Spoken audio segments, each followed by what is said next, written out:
امي من طنطا وابويا من اسكندريه. انا مصري والجواز بتاعي مصري ومصري، فضلت مصري طول عمري.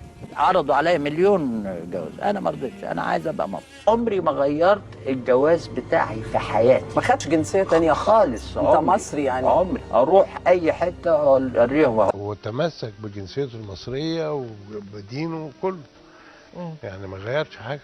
اتعرض عليه الجنسيه الاسرائيلي باعفاء مدى الحياه من الضرائب وحاولوا يغروه باي طريقه. عمري ما غيرت جنسيتي، يعني اتعرض عليا كذا حاجه، حتى رينيه بتاع مونتي كارلو كان عايز يديني جواز مونتي كارلو ومن غير ضرايب بقى وكده تقعد. انا ما رضيتش، فقلت انا هخلي الجواز بتاعي طول عمري، ولغايه النهارده عمري ما غيرت الجواز، ما عنديش انا مش هغير الجنسيه بتاعتي ابدا لغايه النهارده، هي موجوده في جيبي اهو. صح.